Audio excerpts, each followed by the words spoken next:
Hi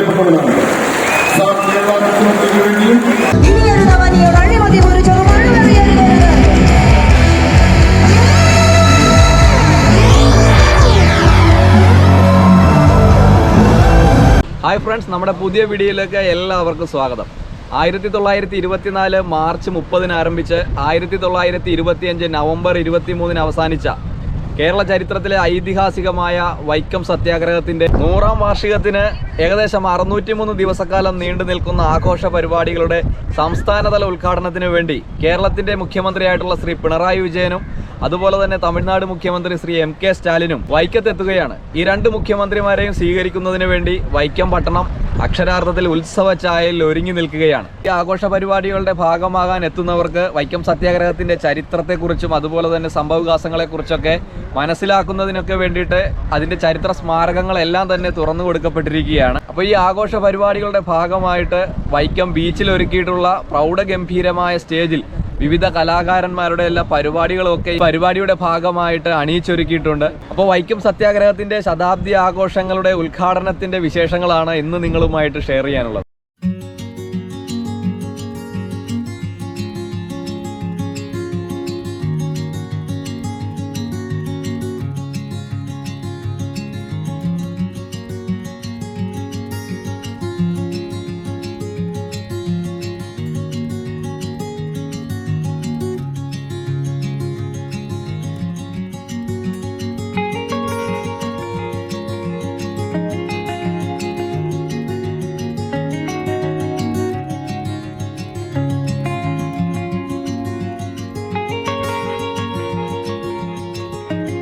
ഒരേ സമയം ഏകദേശം 10,000-ഓളം പേർക്ക് പരിപാടി കാണാൻ പറ്റുന്ന തരത്തിലേക്കാണ് ഇവിടെ കസേരകൾ അറേഞ്ച് ചെയ്തിട്ടുള്ളത്. അതുമാത്രമല്ല, ഏറ്റവും ബാക്കിലിരിക്കുന്നവർക്ക് നല്ല രീതിയിൽ കാണുന്നതിന് വേണ്ടി 8ഓളം LED സ്ക്രീനുകളാണ് വിവിധ ഭാഗത്തായിട്ട് ഒരുക്കിയിട്ടുള്ളത്.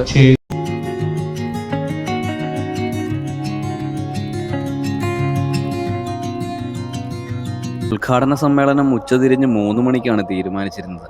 1 മണിയോടുകൂടി തന്നെ വേദിയിൽ കലാപരിപാടികൾ ആരംഭിച്ചു. പാലാപ്പിള്ളി എന്ന ഒറ്റ ഗാനത്തിലൂടെ കേരളക്കരയുടെ മനസ്സ് കീഴടക്കിയ അതുൽ നറുകരയും സംഘവും അവതരിപ്പിച്ച നാടൻപാട്ടായിരുന്നു സദസ്സിൽ ആദ്യം.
കേരള ഗാന്ധി എന്ന് പിൽക്കാലത്ത് പ്രസിദ്ധനായിട്ട് കേരളത്തിന്റെ നേതൃത്വത്തിൽ അസ്പൃശ്യതാ നിർമ്മാർജ്ജന സമിതി രൂപീകരിച്ചതോടെ സമരം ശക്തമായി.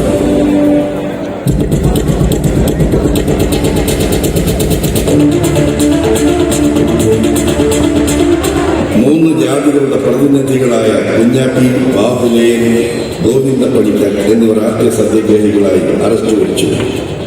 പല പ്രമുഖ നേതാക്കളും അറസ്റ്റ് ചെയ്യപ്പെട്ടു.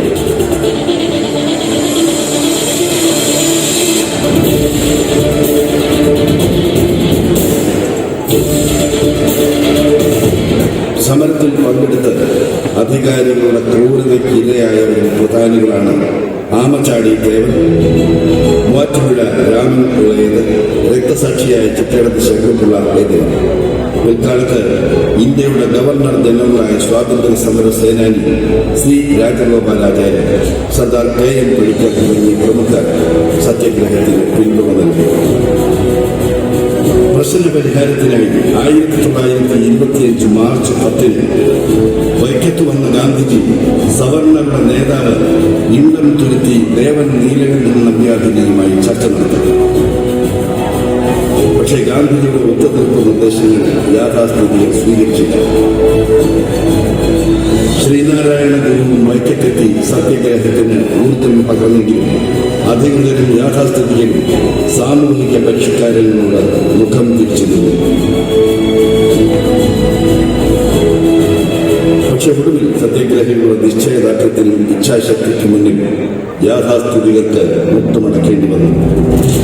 1925 ക്ഷേത്രത്തിന്റെ 3 വശങ്ങളിലുമുള്ള വഴികൾ എല്ലാ ജനവിഭാഗങ്ങൾക്കുമായി തുറന്നു കൊടുത്തു.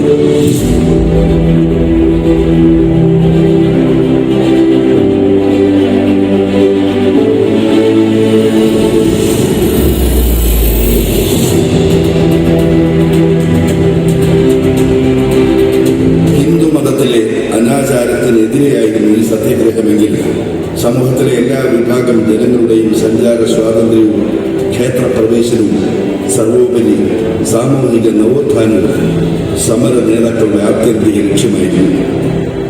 ഈ ചരിത്ര സമരത്തിന്റെ ഓർമ്മകൾ പേർന്ന സ്മാരകങ്ങൾ വൈക്കത്തിപ്പോഴുണ്ട്. ശേഷം സദസ്സിനെ ആവേശഭരിതമാക്കി തമിഴ്നാടിന്റെയും കേരളത്തിന്റെയും സൗഹൃദം ഊട്ടിയുറപ്പിച്ചുകൊണ്ടുള്ള 2 മുഖ്യമന്ത്രിമാരുടെയും കടന്നുവരവ്.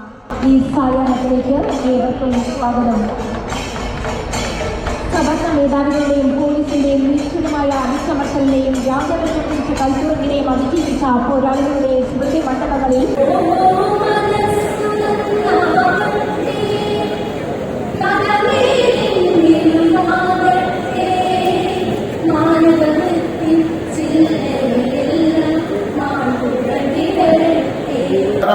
മുഖ്യമന്ത്രി ശ്രീ പിണറായി വിജയനെ ഈ നാടിന് വേണ്ടി ആത്മാർത്ഥമായി സ്വാഗതം ചെയ്യുക. തമിഴ്നാട് മുഖ്യമന്ത്രി ജനമുത്തരവ് കരുണാനിധി സ്റ്റാലിൻ കേരളത്തിന്റെ അഭിമാനമാണ്, നമ്മുടെ നാട്ടിലെ ജനങ്ങളുടെ പ്രിയപ്പെട്ടവരാണ്.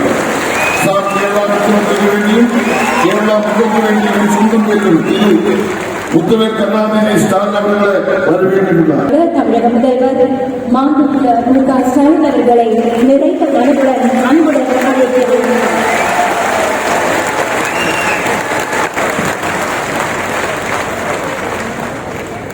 വൈക്കം സത്യാഗ്രഹത്തിന്റെ 100ാം വാർഷികം ഗംഭീരമായി നടത്താൻ ഏർപ്പാട് ചെയ്തിട്ടുള്ള ബഹുമാനപ്പെട്ട കേരള മുഖ്യമന്ത്രിയും എൻ്റെ പ്രിയപ്പെട്ട സഹായമായ തിരു പിണറായി വിജയൻ അവരുടെ കേരളത്തിലെ എൻ്റെ പ്രിയ സഹോദരി സഹോദരന്മാരെ, നിങ്ങൾ എല്ലാവർക്കും ആദ്യം സ്വാഗതം. ഈ പരിപാടി സംഘടിപ്പിച്ചതിന് തമിഴ് മക്കളുടെ പേരിൽ എൻ്റെ നന്ദി അറിയിക്കുന്നു. ശ്രീനാരായണ ഗുരു രക്ഷാവണ്ടിയിൽ വൈക്കം ക്ഷേത്രത്തിന്റെ സമീപത്തുകൂടി പോയപ്പോൾ ഒരു സവർണ സ്ത്രീ തടഞ്ഞു വെക്കും. അതാണ് വൈക്കം സത്യാഗ്രഹത്തിലേക്കുള്ള വഴി തുറന്നതെന്നും ആ കാലത്ത് ജീവിച്ചിരുന്ന മൂലൂർ എസ് പത്മനാഭ പണിക്കർ ഒരു കവിതയിൽ പറയുന്നുണ്ട്. രാഷ്ട്രമായി പ്രഖ്യാപിക്കാനുള്ള നീക്കങ്ങൾ നമ്മുടെ രാജ്യത്ത് ശക്തിപ്പെടുത്താൻ ശ്രമിക്കുകയാണ്. നമ്മുടെ ഭരണഘടനയെ ഇല്ലായ്മ ചെയ്ത് അതിന് പകരമായി മനുസ്മൃതിയെ അവരോധിക്കാനുള്ള ശ്രമങ്ങളാണ് ഉണ്ടാകുന്നത്. ഇതൊക്കെ പഴയ കാലത്തെ സാമുദായിക ഉച്ചനീചത്വങ്ങൾ, അനാചാരങ്ങൾ, അസമത്വങ്ങൾ, അടിച്ചമർത്തലുകൾ എല്ലാം തിരിച്ചു കൊണ്ടുവരാൻ മാത്രമേ ഉപകരിക്കൂ എന്നത് നാം തിരിച്ചറിയണം. ഇവിടെ ഇന്നൊരു മഹാസംഭവമാണ് നടക്കുന്നത്. ഈ വൈക്കം സത്യാഗ്രഹത്തിന്റെ 100ാം വാർഷികത്തിന്റെ ഉദ്ഘാടനവും 603 ദിവസം കൊണ്ട് നാം ചെയ്തു തീർക്കുന്ന മറ്റു കാര്യങ്ങളിൽ വെച്ച് ഇത് അവസാനിച്ചുകൂടാ എന്നതാണ് പൊതുവിൽ പ്രകടിപ്പിക്കപ്പെട്ട വികാരം. ആ വികാരം സംസ്ഥാന സർക്കാർ പൂർണ്ണമായും ഉൾക്കൊള്ളുകയാണ്. വൈക്കം സത്യാഗ്രഹത്തിന്റെ പ്രൗഢി എല്ലാ നിലയിലും നിലനിർത്തുവാനുള്ള ഒരു സ്മാരകം ഇവിടെ സംസ്ഥാന സർക്കാർ തന്നെ നേതൃത്വം കൊടുത്തുകൊണ്ട് അതിന്റെ യഥാർത്ഥ ആഘോഷങ്ങളുടെ സ്മരണക്കായി നിർമ്മിക്കുമെന്ന് കൂടി ഈ ഘട്ടത്തിൽ പ്രസ്താവിക്കാൻ ഞാൻ ആഗ്രഹിക്കുകയാണ്.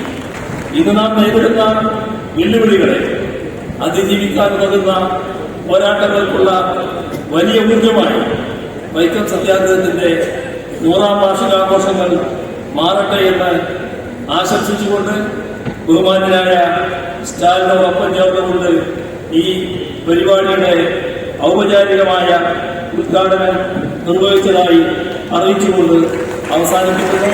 ഇന്നത്തെ സ്നേഹാർത്ഥമാണ്.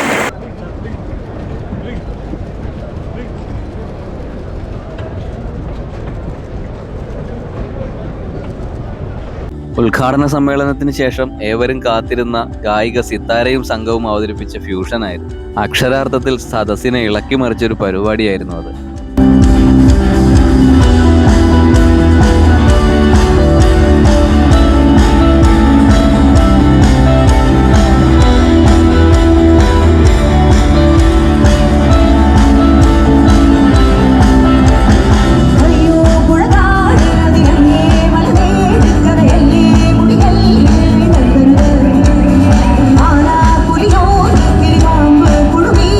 ഒരു കൊല്ല കൊല വേണ്ടേ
പൂർവികരുടെ പോരാട്ട വീര്യത്തെ സ്മരിച്ചുകൊണ്ട് വൈക്കം കണ്ട ഏറ്റവും വലിയൊരു സമ്മേളന രാവിനായിരുന്നു നമ്മൾ സാക്ഷ്യം വഹിച്ചത്.